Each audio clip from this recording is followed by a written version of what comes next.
بسم اللہ الرحمن الرحیم۔ اس وقت ہم موجود ہیں معروف قانوندار سینئر ایڈوکیٹ جو خالد نواز خان مربت صاحب کے پاس۔ آج کا جو ہمارا ٹاپک ہے، جو مختلف بارز کے جو الیکشن ہوتے ہیں اور جو ووٹر اپنا ووٹ کا حق استعمال کرتا ہے، تو اس کا کیا اس کو ثمرات ملتے ہیں یا نہیں ملتے، اس حوالے سے ویوز۔ بسم اللہ الرحمن الرحیم، بہت بہت شکریہ۔ جیسے کہ آپ نے فرمایا ہے کہ انتخابات اور اس کے ثمرات، دیکھیے یہ واحد ہمارے وکلاء کا ادارہ یا ادارے ہیں جس میں ہر سال بلا ناغہ الیکشن یا انتخابات ہوتے ہیں، لیکن بدقسمتی کے ساتھ کئی برسوں سے یا ایک دہائی سے یہ ہے کہ اس کے ثمرات تو بالکل نہیں، بلکہ کچھ میں کہوں گا کہ نقصانات ہی ہو رہے ہیں۔ کیونکہ سب سے پہلے تو ہماری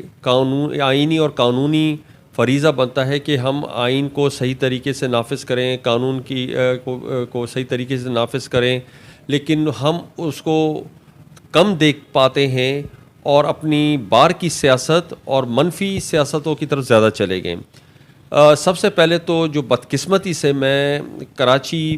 بار ایسوسیشن کی بات کروں گا کہ یہاں پہ عصبیت، علاقائیت، صوبائیت اور کچھ حد تک فرقہ واریت کی طرف لوگوں کا رجحان گیا ہے۔ اب لوگوں سے مراد یہ ہے کہ کچھ رجحان دلایا گیا ہے۔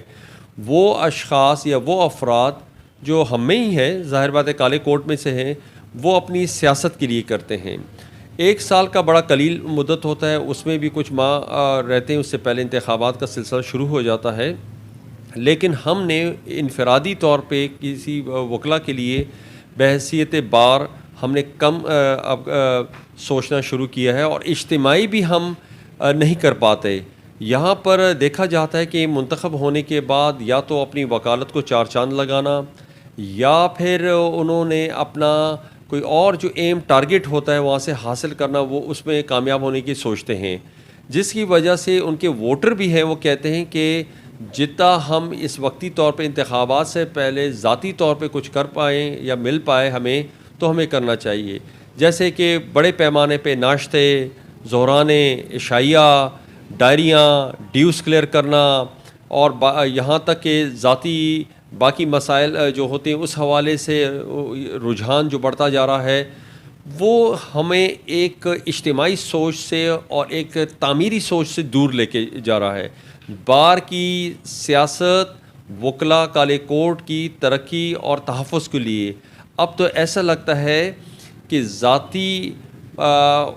فائدے اور ذاتی نقصانات سے بچنے کے لیے انتخاب میں حصہ لیا جاتا ہے، اور ووٹروں کا بھی صرف محض کسی شخصیت کے کردار کو مد نظر رکھنا نہیں ہوتا، وہ اس کے ماضی کو دیکھنا نہیں ہوتا، وہ صرف یہ دیکھتے ہیں کہ فلاں کون ہے یا فلاں سے ہمیں فائدہ کیا ہے۔ تو وہ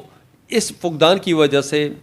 اور خاص کر نوجوانوں کو جس قسم کا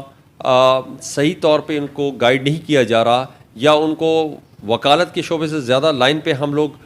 کھڑا کر کے بیج لگا کے اور بار کی سیاست میں لے آتے ہیں۔ پہلے تو اچھا وکیل تو ہمیں بنانا چاہیے ان کو، ہم وہ نہیں کر پا رہے۔ ایسا نہ ہو کہ آنے والے دنوں میں وہ ہم سے سوال کرے اور ہم سوال کا جواب دینے سے بھی قاصر رہیں۔ بہت بہت شکریہ۔